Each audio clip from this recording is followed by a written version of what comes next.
오늘 시간에는 예레미야 그 40번째 시간으로 40번째 시간으로 이곳에 그것들을 되돌려 두리라는 제목을 가지고 본문 말씀인 예레미야 27장 22절 말씀을 통해서 하나님께서 저와 여러분에게 주실 말씀 함께 나누도록 하겠습니다.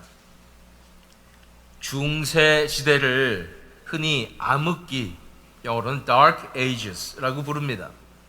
이유는 종교적 탄압 속에서 인간성과 역사의 발전이 멈추고 수백 년 동안 정체와 쇠퇴만이 남았다고 보기 때문입니다. 그러나 그것은 세속적인 시각에 불과하지요. 인간성이나 문명의 진보를 추구했던 르네상스 이후의 시대가 하나님 앞에서 더 의롭거나 나은 시대였던 것이 결코 아니기 때문에 단순히 세속적 기준으로 그 시대를 암흑기라고 부르는 것은 온당하지 않습니다. 그러나 성경적인 시각 혹은 영적인 시각에서 볼 때 중세를 암흑기라고 불러야 할 이유가 분명히 있습니다. 그것은 마치 하나님의 임재가 교회를 가운데서 떠난 것 같은 그 상황이 벌어진 때가 중세였기 때문인 것입니다.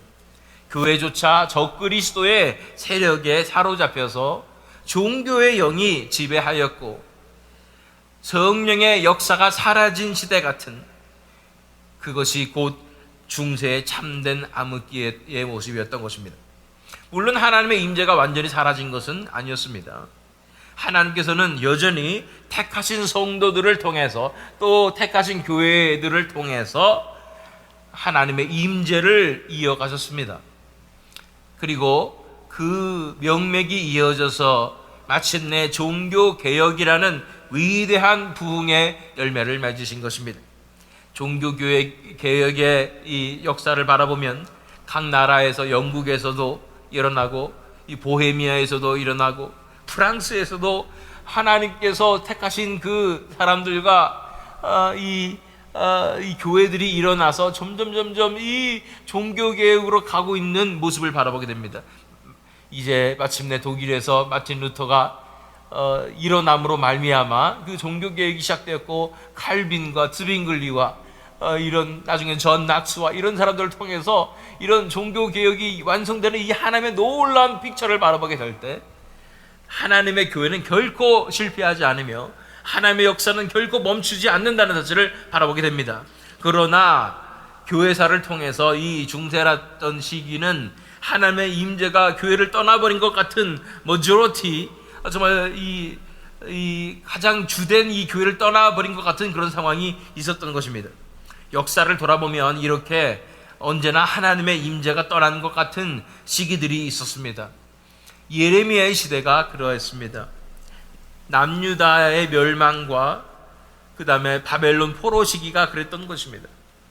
또한 말라기 이후에 예수 그리스도께서 오시기 전까지 약 400년간의 침묵기도 있었습니다. 그래서 하나님께서 그냥 이스라엘 백성들을, 하나님의 백성들을 떠나버리신 것만 같은 그런 상황이 펼쳐지게 된 것입니다. 초대교회의 이 엄청난 부흥 이후에 이어진 중세도 역시 그러했던 것입니다. 그리고 종교개혁과 청교도 부흥을 거쳐서 오늘에 이르렀지만 오늘날 역시 예레미야 시대와 다르지 않게 마치 교회들에서 하나님의 임재가 떠난 듯한 그 시대를 살고 있음을 바라보아야 합니다. 부흥이 일어난 지가 너무나 오래되었고 하나님의 임재와 하나님의 영광이 교회를 주관하는 것이 아니라 인간의 지성과 세상의 방법이 교회를 주관하고 인간의 맨파워가 교회를 주관한 것 같은 이 세대가 일어난 것입니다. 언제 우리가 진정한 성령의 역사를 경험한 것을 기억하는지 모르겠습니다. 다들 그 진정한 성령의 역사를 본 적이 없기에, 경험한 적이 없기에 미혹으로 떠나가고 신비주의적인 현상을 따라가고 이것이 성령의 역사인 줄 따라가는 그 시대가 왔다는 것입니다. 그러나 기억해야 할 것은 언제나 동일합니다. 모든 암흑기의 끝에는 하나님께서 친히 주관하시는 부흥의 역사가 일어나는 것입니다. 마지막 시대의 이 어둠 또한 하나님께서 친히 마무리하실 것이며 결국은 예수 그리스도의 재림과 하나님의 나라의 영광스러운 완성으로 귀결될 줄 믿습니다. 오늘 본문 예레미야 27장 22절 말씀을 통해서 우리는 하나님의 임재가 떠난 시대에 하나님께서 어떻게 부흥으로 다시 돌아오시는지, 다시 임하시는지에 대해서 살펴보려 합니다. 본문 말씀 읽어보겠습니다. 22절 말씀. 그것들이 바벨론으로 옮겨지고 내가 이것을 돌보는 날까지 거기에 있을 것이니라. 그 후에 내가 그것을 올려와 이곳에 그것들을 되돌려 두리라. 여호와의 말씀이니라. 여기서 그것이 무엇일까요? 이것이 무엇일까요? 이것은 바로 성전의 거룩한 기구들을 말합니다. 대부분의 성전 집기들은 이미 바벨론으로 옮겨진 그런 상황이었고 단지 일부만 남아있던 상황이었던 것입니다. 그런데 이것이 다 바벨론으로 끌려가게 되지만 다시 이제 돌아오게 될 것이라고 예언하시는 것입니다. 사실 예레미야 27장은 바벨론의 멍에에 관한 말씀입니다. 하나님은 바벨론 왕을 세우시고 여러 나라를 그에게 복종시키신 것입니다. 우리가 2절로 3절 말씀을 읽어보면 여호와께서 이와 같이 내게 말씀하시되 너는 줄과 멍에를 만들어 네 목에 걸고 유다의 왕 시드기야를 보러 예루살렘에 온 사신들의 손에도 그것을 주어 에돔의 왕과 모압의 왕과 암몬 자손의 왕과 두로의 왕과 시돈의 왕에게 보내며, 이 말씀이 무슨 말씀이냐? 예레미야가 말로써 하나님의 말씀을 예언하여 선포하지만 때로는 행위로서 하나님의 예언을 드러낼 때가 있는데 그것 중에 하나는 것입니다. 줄과 멍에를 만들어서 목에 걸라고 말씀하는 것입니다. 이것은 이 멍에를, 이 바벨론 왕의 멍에를 이스라엘 백성들뿐 아니라 이 주변에 있는 모든 국가들이 다 매야 한다라고 말하는 것입니다. 하나님께서 예레미야에게 실제 줄과 멍에를 만들어 목에 걸라고 하신 것은 단순한 상징이 아니라 이스라엘이 실제로 바벨론의 멍에를 매야 한다는 하나님의 명령이었던 것입니다. 그러면서 경고하시는 것이 8절로 9절 말씀이죠. 여호와의 말씀이니라. 바벨론의 왕 느부갓네살을 섬기지 아니하며 그 목으로 바벨론의 왕의 멍에를 매지 아니하는 백성과 나라는 내가 그들이 멸망하기까지 칼과 기근과 전염병으로 그 민족을 벌하리라. 너희는 너희 선지자나 복술가나 꿈꾸는 자나 술사나 요술자가 이르기를 너희가 바벨론의 왕을 섬기게 되지 아니하리라 하여도 너희는 듣지 말라. 거짓 선지자들은 바벨론의 멍에를 벗어도 된다라고 얘기하는 것입니다. 그 대표적인 인물이 28장에 나오는데 하냐냐라는 인물입니다. 그것은 우리가 다음 시간에 살펴보고요. 특별히 이 거짓 선지자들이 말했던 것 중에 하나는 뭐냐면 성전 기구들이 이제 곧 돌아올 것이다 라는 예언을 하게 된 것입니다. 그것은 전혀 사실이 아닌 거짓이었습니다. 이스라엘 백성들에게 엄청난 충격이었죠. 그들이 성전에 있는 기구들을 다 빼앗긴 것이 정말 거짓말 같은 현실이었던 것입니다. 그런데 그래서 그들은 성전 기구들이 곧 돌아올 것이다, 하나님께서 반드시 그를 도와주실 것이라는 예언을 하게 되었지만 하나님의 뜻은 오히려 바벨론의 멍에를 지는 것이었습니다. 그것은 무겁고 고통스러워 보였으나 하나님의 주권적인 뜻이었기 때문에 감당해야 했던 것입니다. 이 멍에의 실체는 무엇일까요? 왜 이 멍에를 보여주시고 왜 바벨론 왕의 멍에를 매라고 말씀하시는 것일까요? 이 멍에는 이스라엘의 죄악으로 인한 하나님의 징계였던 것입니다. 하나님께서 됐다 하실 때까지 그 멍에를 져야만 했습니다. 사실은 우리도 마찬가지 아니겠습니까? 왜 우리 삶 가운데 고난과 역경과 아픔이 다가옵니까? 하나님께서 우리가 고난받는 것을 기뻐하셔서 즐기셔서 우리에게 그런 고난을 허락하시는 것입니까? 그렇지 않습니다. 우리의 고난이 있는 근본적인 이유는 바로 우리 죄악 때문입니다. 이 죄악이 우리에게 고난을 가져다 주는 것뿐 아니라 이 죄악이 우리를 지옥으로 끌고 가기 때문에 우리를 건져내시기 위해서, 구원하시기 위해서 하나님께서 이 고난을 주시는 것입니다.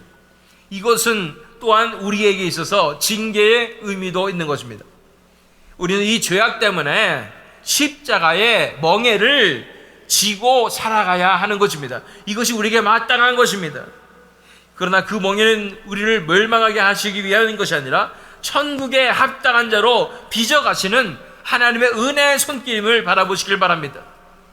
이 바벨론의 멍에를 벗어보려고 28장에서 하냐냐가 꺾어버리고 난리가 났지만 때가 되지 않았을 때는 그 멍에가 벗겨지는 것이 아니라 온전히 하나님께서 됐다 하실 때까지 그 멍에를 지고 살아가야 하는 것입니다. 마찬가지로 우리에게 주어지신 이 십자가의 멍에는 우리가 임의대로 벗어나게 해주시옵소서 해도 되는 것이 아닙니다. 하나님이 됐다 하실 때까지 그 십자가를 지고 살아가야 하는 것입니다. 마태복음 26장 24절 말씀, 이에 예수께서 제자들에게 이르시되 누구든지 나를 따라오려거든 자기를 부인하고 자기 십자가를 지고 나를 따를 것이니라. 십자가는 우리에게 주어진 멍에 같지만, 이것은 우리 죄로 인한 징계 같지만, 이것이 우리를 구원하시는 길이시고 이것이 우리가 반드시 거쳐야 할 과정임을 바라보아야 하는 것입니다. 자기 십자가를 지고 나를 따를 것이니라. 여러분 어깨에 십자가가 얹혀 있습니까? 나의 그 십자가가, 그 멍에가 얹혀 있습니까? 사도 바울은 내 육체에 기억하고 있다고 말하는 것입니다. 예수 죽인 것을 짊어진다고 얘기하는 것입니다. 예수의 죽음을 내 몸에 짊어진다고 말하고 있는 것입니다. 이 십자가를 짊어지고 살아가야 한다고 말씀하여 주시는 줄 믿습니다. 언제까지요? 하나님께서 됐다 할 때까지 짊어져야 되는 것입니다. 그 십자가를 지고 살아가게 될 때 그 십자가로 인하여 우리의 삶이 변화되고 하나님께서 우리를 구원하신 놀라운 은혜 가운데로 나아가게 될 줄로 믿습니다. 청교도였던 토마스 브룩스는 이렇게 말했습니다. 하나님은 자녀들을 멸망시키기 위해 징계하지 않으신다. 그분은 그들을 거룩하게 빚으시고 하늘의 영광을 준비시키기 위하여 멍에를 지으신다 라고 말씀하는 것입니다. 다시 본문 말씀으로 우리가 돌아가게 되면 22절 말씀, 그것들이 바벨론으로 옮겨지고 내가 이것을 돌보는 날까지 거기에 있을 것이니라. 그 후에 내가 그것을 올려와 이곳에 그것들을 되돌려 두리라. 여호와의 말씀이니라. 하나님께서는 남아있던 성전 기구들조차 바벨론으로 끌려갈 것이라고 말씀하십니다. 그러나 동시에 정하신 날에 반드시 되돌려 두시겠다고 약속하시는 줄 믿습니다. 매튜 헨리는 이 구절에 대해서 주석에서 말씀하고 있습니다. 성전 기구들은 하나님의 임재의 상징이었다. 그것들이 바벨론에 끌려간다는 것은 하나님과 그 백성 사이의 언약적 교제가 단절되었음을 보여준다.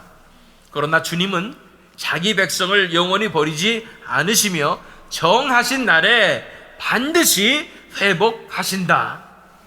즉 성전 기구가 바벨론으로 옮겨진 것은 하나님의 임재가 떠났음을 나타내는 사건이었습니다. 동시에 그것은 회복의 약속이 내포된 징계였다는 것입니다. 하나님은 내가 이것을 돌보는 날까지라고 말씀하시는 것입니다. 이는 징계가 영원히 지속되지 않고 하나님의 때가 차면 반드시 끝난다고 말씀해 주시는 것을 줄 믿습니다. 역사 속에서 이 말씀이 그대로 이루어졌지요. 70년이 지난 이후에 하나님은 고레스 왕을 들어서 이스라엘 백성을 포로에서 돌려보내시고 성전 기구들까지 돌려주셨습니다. 이스라엘 백성들이 예루살렘으로 돌아올 뿐 아니라 성전 기구들도 돌아온 사실을 알고 계십니까? 스가랴 1장 7절로 8절 그리고 11절 말씀 읽어보면 고레스 왕이 또 여호와의 성전 그릇을 꺼내니 옛적에 느부갓네살이 예루살렘에서 옮겨다가 자기 신들의 신당에 두었던 것이라. 바사왕 고레스가 창고지기 미드르다에게 명령하여 그 그릇들을 꺼내어 세워서 유다 총독 세스바살에게 넘겨주니 금, 은 그릇이 모두 5,400개라. 사로잡힌 자를 바벨론에서 예루살렘으로 데리고 갈 때에 세스바살이 그 그릇들을 다 가지고 갔더라. 할렐루야. 이 성전 집기들은 하나님의 임재를 상징하는 것이었지만 얼마나 큰 수모를 겪습니까? 바벨론으로 끌려가서 한 왕은 벨사살 왕이죠. 성전 그릇을 일부러 예루살렘에서 가져온 성전 그릇을 일부러 가져다가 거기에다가 술을 부어서 마시고 그러면서 하나님이 아닌 다른 신들을 찬양하게 하고 그래서 이 성전 이 기구들을 성전 그릇을 하나님의 임재를 상징하는 성전 그릇을 거룩한 성전 그릇을 디파이어하는 것이죠. 부정하게 만드는 것이죠. 그러고서는 결코 하나님 앞에 다시 쓰임 못 받을 것처럼 그렇게 만드는 것입니다. 사탄은 정확하게 알고 있었어요. 이 성전 그릇이 무엇을 의미하는지를 정확하게 알고 있었기 때문에 결코 다시 회복될 수 없을 정도로 그렇게 오염시키며 무너뜨리려고 하는 것입니다. 그것 때문에 바로 그날 밤에 벨사살 왕은 갑자기 공중에 손가락에 나타나서 글씨가 써진 다음에 메네메네 데겔 우바르신인가요? 그렇게 된 다음에 어떻게 됐습니까? 바로 그날 밤에 죽었습니다. 그렇게 고난을 당했던 성전 집기들이 다시 돌아온다고 말씀하여 주시는 것입니다. 이렇게 고레스를 통해서 다시 예루살렘 땅에 돌아오는 그날이 임하게 되는 것입니다. 하나님께서는 죄악으로 말미암아 백성을 징계하셨지만 때가 되자 멍에를 꺾으시고 다시 임재를 회복시키셨습니다. 그 하나님의 임재가 회복되자 이스라엘 백성들은 그 과정에서 하나님 앞에 엎드러지는 놀라운 역사가 일어나는 것입니다. 느헤미야 9장 1절로 3절 말씀, 그 달 20날에 이스라엘 자손이 다 모여 금식하며 굵은 베옷을 입고 티끌을 무릅쓰며 모든 이방 사람들과 절규하고 서서 자기의 죄와 조상들의 허물을 자복하고 이날에 낮 4분의 1은 그 제자리에 서서 그들의 하나님 여호와의 율법책을 낭독하고 낮 4분의 1은 죄를 자복하며 그들의 하나님 여호와께 경배하는데, 이렇게 하나님의 임재가 회복되는 사건이 이 회개 부흥의 역사를 통하여 만천하에 드러나게 되는 것입니다. 하나님께서 돌아오시는 것입니다. 임재가 떠나버린 것 같은 그 상황 가운데 이 하나님의 임재를 상징하는 그릇과 함께 하나님은 이스라엘 백성에게 돌아오시고 그 놀라운 하나님의 임재를 이 회개 부흥이라는 역사를 통해서 드러내 주시는 것입니다. 청교도 존 5회는 이렇게 말했습니다. 회개 없는 부흥은 없다. 하나님께서 교회를 새롭게 하실 때마다 그 길은 반드시 깊은 자복과 통회의 골짜기를 지나간다. 실제로 말라기 이후에 400년의 침묵기를 지나 예수 그리스도께서 오셨고 오순절 성령 강림으로 교회 가운데 하나님의 임재가 다시 충만히 임하였습니다. 중세의 암흑기 이후에도 하나님은 루터와 칼빈을 비롯한 개혁자들과 청교도들을 통해서 교회를 정결하게 하셨습니다. 리차드 백스터는 교회 종교 개혁 이후의 부흥 가운데 이렇게 고백하였습니다. 하나님께서 영혼을 살리시면 한 도시가 달라지고 한 나라가 바뀌며 마침내 세상이 흔들린다. 오늘날 말세의 시대를 살아가는 우리에게도 하나님은 동일하게 말씀하십니다. 그리고 하나님께는 동일하게 역사하시는 것입니다. 마지막 부흥의 역사, 하나님의 임재의 회복이 반드시 일어날 것입니다. 본 말씀 다시 읽어봅니다. 이것들이 바벨론으로 옮겨지고 내가 이것을 돌보는 날까지 거기 있을 것이니라. 그 후에 내가 그것을 올려와 이곳에 그것들을 되돌려 두리라. 여호와의 말씀이니라. 바벨론으로 끌려간 성경 집기들은 우상 숭배와 향락의 도구로 더럽혀졌고, 그러나 하나님은 그 기구들을 다시 예루살렘에 다시 거룩한 자리로 되돌려 두셨습니다. 그것은 곧 아무리 교회가 타락하고 세상이 오염되었다 해도 예수 그리스도의 보혈의 능력이 이 교회를 정결시켜 주실 것이고 다시 회복시켜 주실 것이고 다시 부흥시켜 주실 것이라는 말씀을 우리는 바라볼 수 있는 것입니다. 히브리서 9장 14절 말씀, 하물며 영원하신 성령으로 말미암아 흠 없는 자기를 하나님께 드린 그리스도의 피가 어찌 양심을 죽은 행실에서 깨끗하게 하고 살아계신 하나님을 섬기게 하지 못하겠느냐. 예수 그리스도의 피로 하나님은 교회를 정결케 하시는 것입니다. 예수 그리스도의 부활의 능력으로 부흥의 놀라운 역사의 길을 여시는 것입니다. 토마스 왓슨은 이렇게 말했습니다. 그리스도의 피는 교회를 회복시키시는 하나님의 약속의 보증이며 성도의 양심을 씻어내는 유일한 샘물이다.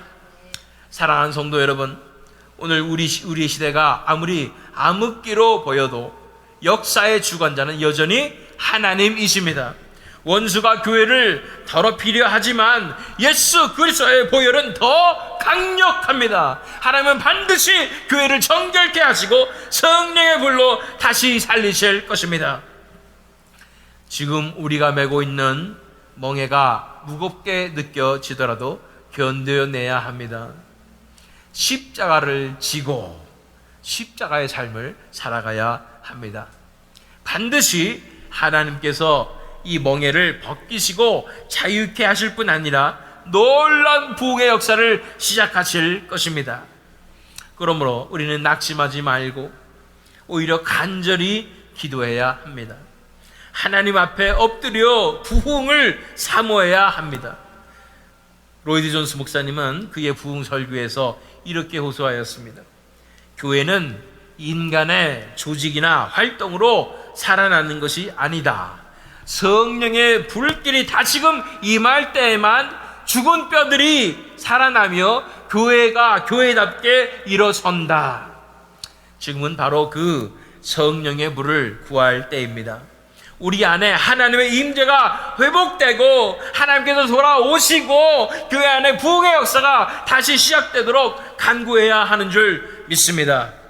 믿으십니까? 아무리 하나님의 임재가 떠난 것 같은, 원수가 다 교회를 부정하게 만든 것 같은 그 시대가 되어도 예수 그리스도의 보혈이 교회를 정결케 하시고 교회를 회개케 하실 뿐 아니라 부흥의 불길이 교회를 태워버리시고 온 교회 가운데 하나님의 임재를 회복시켜 주실 줄 믿으십니까? 사랑하는 여러분, 이 세대가 다시 하나님의 영광을 경험하도록 회복하도록 믿음으로 일어나 간절히 부르짖는 이 저와 여러분 되시기를, 또 이 새믿음 장로교 되기를 예수 그리스도의 이름으로 축원합니다.